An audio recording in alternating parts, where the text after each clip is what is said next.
I have actually a subject along those lines that I've been meaning to bring up with you.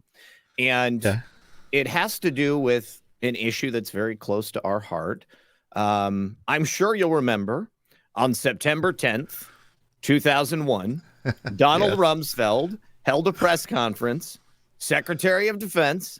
All right. And he gets up on camera, on television, and he says, we at the Pentagon and the Department of Defense have revealed that there is $2.3 trillion missing from the Defense Department budget. And he basically said, either this is a tremendous oversight or there is corruption, waste, and greed beyond measure, And I was watching, okay? I saw this happen live, all right? Yes.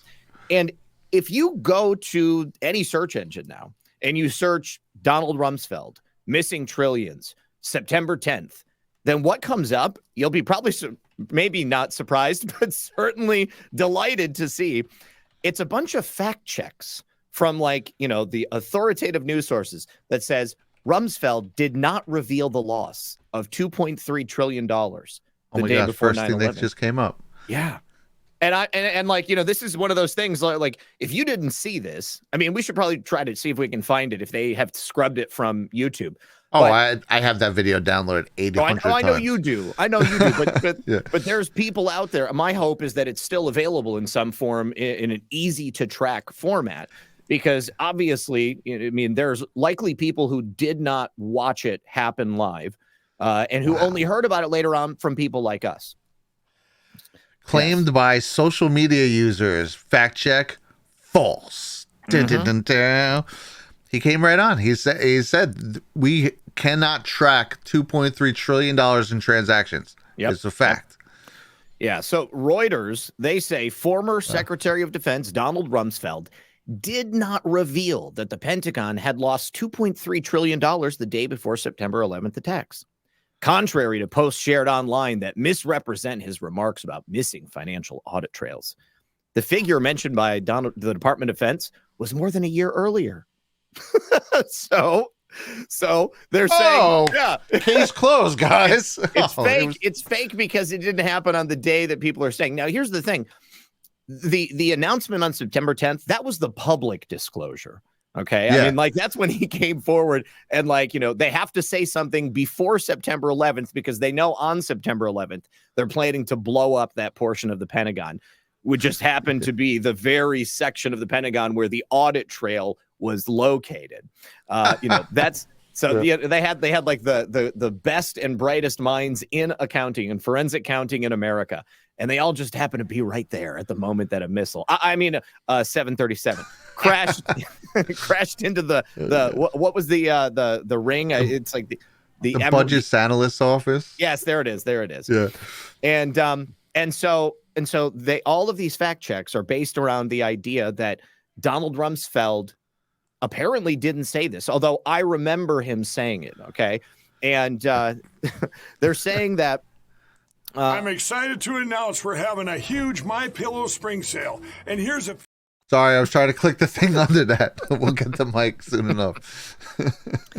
Okay. So the post misrepresents remarks made by Donald Rumsfeld, who was serving as Secretary of Defense. At the 1415 mark, Rumsfeld says, our financial systems are decades old.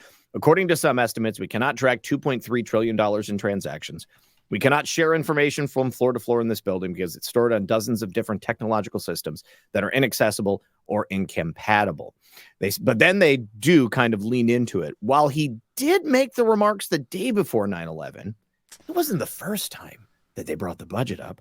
Well, no shit, Sherlock. I mean, obviously, they didn't just figure it out on September 10th. It's like that was just the day that they decided to tell the American people. And then, of course, after that date, because everything had been destroyed, I never heard anything else about it again. I found an article from 2006 from an article from a publication called votesmart.org. And the title of the article is Whatever Happened to That $2.3 Trillion anyways? Here, I'll throw this over here in the private chat. You can pull it up. I love it. Yeah. But, like us, Many of us remembered that on September 10th, Donald Rumsfeld made the shocking announcement that the Pentagon couldn't track $2.3 million in transactions. What's interesting to me is that he made this press release on a Monday. In DC, I always see bad news given on a Friday, usually late in the afternoon on Friday. We still see this to this day. I mean, they do it on Fridays because everyone's going home for the weekend, and they're hoping that like all the drinking and the boozing and the football over the weekend, you're going to forget by the time you get there Monday, and you'll have had 3 days of blanketing of the airwaves with brand new stories of banality and vacuousness, and you're going to think about what are Princess Meghan and Prince Harry doing today? I mean, Yes. like what's going on with the royals? I got a keen hankering to learn about Prince Andrew, but instead, here we are obsessing about it. Because you know what, he knows it was going to be a whitewash. Anytime you can just wash a headline away. A lot of times I've noticed when there was a big win that hurt the progressive globalist narrative, it was like the next day there'd be a shooting or something. It's they know Always. exactly to do how to wipe away something from the headlines. They clean it out, and so I guess that was some spring cleaning right there. And it's funny, I'm looking in my files. I must not have it labeled well, but I can't find that video. But I know. Oh, I just found it. I mean, I've definitely seen. We've played it before. I don't know if we've done it on this show or if we did it on another show we were on, but we've definitely watched it before. But the whole point is releasing it on a Monday, and just as you talked about, all of those shootings and like something much worse happening, they will release news off schedule if they are fully aware that there is going to be a much bigger story coming out.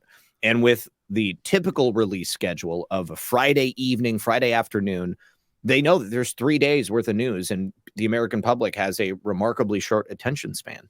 And so they're going to be moved on to the next big thing, and they're going to forget about it. But thank God we've got the smartest audience in the history of the nation. And here we are, refusing to allow this to get memory hold or to be obfuscated.